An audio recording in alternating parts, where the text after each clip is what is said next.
Traditionally in British Council, we've done good throughout the world by spending grant money.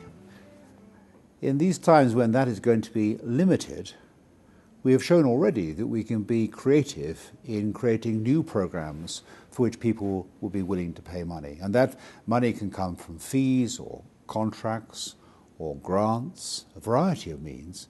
And the essence is to create value. In my consulting days, when we did work for clients, I had to keep emphasizing it was so important to provide value, because sometimes you might get asked to do something, but it turns out not to be the right thing. So we had to think all the time, how can we add to the societies in which we work, to provide substance to help them in the areas in which we work, English and education and the arts, in such a way as it will build bridges and understanding to Britain, but also that people will be willing to share the cost of that, whether from a government or a civil society organisation, or maybe support from corporations. I think we can be much more creative, and it's going to be really relevant to Africa as Africa is beginning to grow, to begin to use some of that money to be more creative and bolder, more imaginative, more linking things together to create things of value.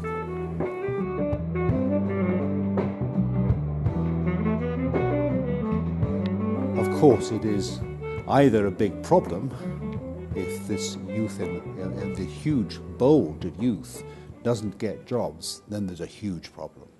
On the other hand, there's a huge opportunity if we can provide productive employment. Now, of course, society needs wider skills, and we do a lot already in British Council with sports programs, civil society programs, and building a stronger civil society with youth leadership being an emphasis. But we need to do more than that. We need to try to provide skills. Our big area, of course, historically, and we continue to do it, is English. And English is a skill. It's a skill to compete for jobs. It's a skill to connect with world markets, etc.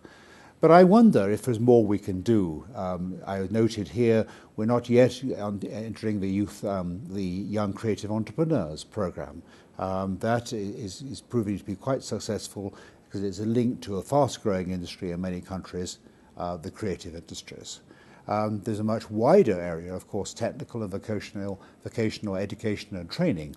And to date, we haven't done that much, but maybe we should look at that more deeply. For example, in Ethiopia, there's going to be a growing financial services segment. Britain has a very strong financial services sector. Maybe we could do something new to provide the training that is needed to provide the employment and to help those financial services companies grow in the future.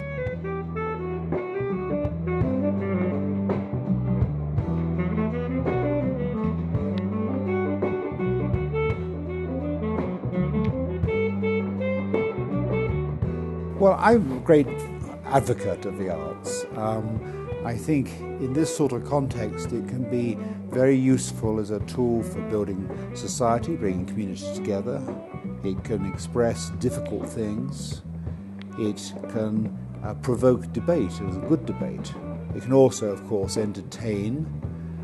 And I think the role of the arts is quite challenging because although there's a lot of artistic activity, except in the commercial sector, there is no, if you like, sustainable ecosystem to develop it. And we had an interesting arts debate addressing this, arts for development and developing the arts, with no real conclusion, but it did begin a dialogue, and I think that dialogue is important. And we are seeing in some countries how the arts can be a symbol of nationhood. Look at what's happening in South Sudan, the South Sudan Theatre Company, and there was a very interesting conference recently on the museum. Museums can be a great expression of national identity if you can make them relevant to the people. And then, of course, the link between the culture and arts with the creative industries.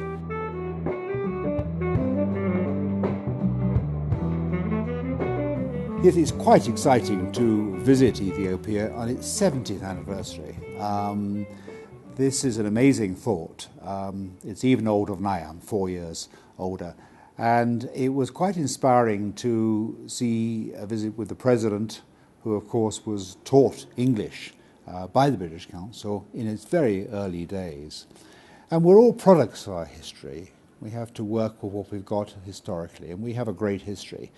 Looking forward, I hope the British Council will be doing even greater work in the future, building on these wonderful foundations. But it'll be up to the staff in the British Council to do that, but it'll be in partnership with the society around them. And Ethiopia itself, of course, has got an amazing history. And again, like the British Council, Ethiopia needs to build on that history, but do new things in new ways with new partners. And I hope the British Council, in partnership with the Ethiopian people and its institutions, will together build a great future for the next 70 years.